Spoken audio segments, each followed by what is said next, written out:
The RDSP, like most other tax-related investment vehicles, is complicated. And this segment is going to talk about exactly how it works. And the one thing that I want to emphasize as you're listening to Adam through this is speak to a financial security advisor like Adam, speak to someone in an institution like your bank, and get the advice of your doctor as you're moving forward to determine your eligibility and know how the RDSP affects your current assets and how it works to the most of your benefit. Thank you, Stephen. So now we're going to talk a little bit further about how the grants and bonds work. Firstly, we're going to talk about the Canada Disability Savings Grant. Canadian Disability Savings Grant is phenomenal. The great thing about it is there's different qualifiers for it. You're eligible until December 31st of the year in which you turn 49. Now, as you alluded to before, there's about $90,000 of free money available. In the Canada Disability Savings Grant, that's the part that has $70,000 available to you, and that is based upon the individual's net family income. If the net family income is up to or equal to $85,000, $414, there's a grant of 3-for-1 on that. So basically, if you put in, and then there's a grant difference of 200% on the next $1,000. Bring it all together, you put in $1,500, there can be a grant of $3,500. $1,500 becomes $3,500. That's amazing. I don't know anybody who's consistently delivered that return. It's a couple 100% return, just like that. Again, that's if your income, your family income's up to or below $85,000 and $414. If it's over that, if it's over $85,000, the grants are less. They're 100% on the first $1,000. So basically, you put in $1,500. Of that $1,500, the grant is eligible on the first $1,000. So you're going to get granted 100%, which is $1,000. Simply put, $1,500, you're going to get a grant of $1,000. Still 66% return or grant. Now, if you look at the other part of the grants that the government has set up, the Canada Disability Savings Bond, that is where a grant of $20,000 comes into play. That's the maximum lifetime that the government will give a person who's eligible for the CDSB, Canada Disability Savings Bond. If the income is up to or equal to $24,863, the grant will be $1,000. If it's between $24,008 and $42,007, the government will give you $1,000 reduced on a prorated basis between that amount. And if it's over $42,707, no disability savings bond is paid.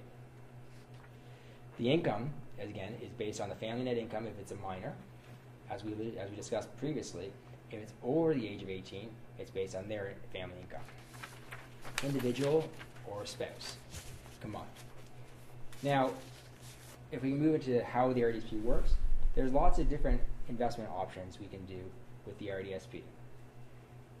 What I like to do is sit down with the individual and take a firm look at the family situation, because everybody's different, and you want to look at the best choices you can make for the individual in their investments. There's a whole myriad of options out there, a whole myriad of different types of choices you can make and where you want to make the investment choices.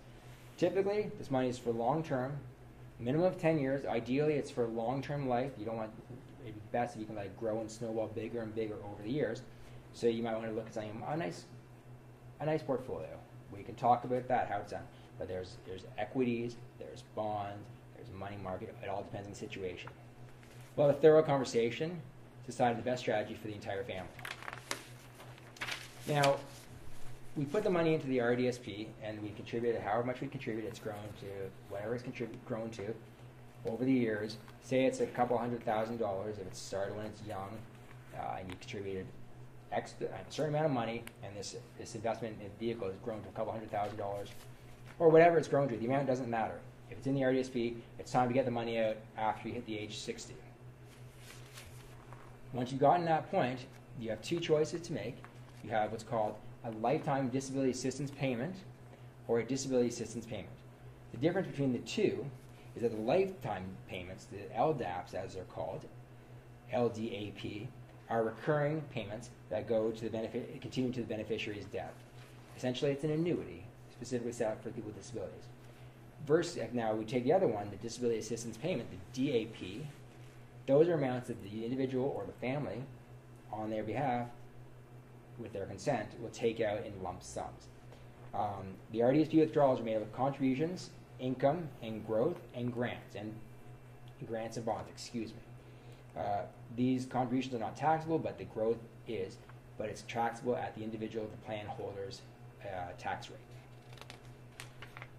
Now, one thing you have to watch out for is what the assistant something called the AHA moment. That is the assistant's holdback amount.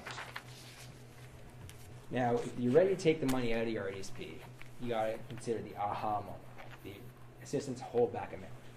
What this is the 10-year window we spoke about briefly earlier. Any payments that we made to the plan within 10 years previously, if there's a payment, if there's a withdrawal set, if there's a withdrawal taken, that could target the AHA. What that will do is that will instigate a clawback of those grants in the past 10 years. If you speak with your advisor, if you speak with me, we can figure out how that is and how it affects you. Because again, the point of the RDSP is for the long-term savings of the individual with a disability. And at that time, if you do trigger the AHA moment, the assistance holdback, the only monies that are going to be affected, of course, are the incomes and monies paid to you by the government. Now, as I said before, with the lifetime disability assistance payments option, they can begin at any age, but they have to have any age up to the age of 60, but they have to start by the age of 60. And of course, once they begin, as they're like an annuity, they're going to continue until the death of the beneficiary. And as I said before, the schedule, the annuity payments of the LDAPs, the lifetime disability assistance payments, are based on a certain schedule, on an annuity schedule. If they want, if the individual would like payments on a more unique time frame, then they're going to use what's called, as we said, the disability assistance payments that are not as structured a payment plan.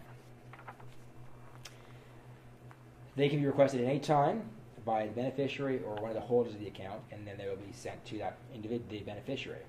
And these monies, the great thing about the RDSP is the RDSPs, unlike the RESP, the Registered Education and Savings Plan, which is a phenomenal plan in itself, that's used specifically for education, post-secondary education.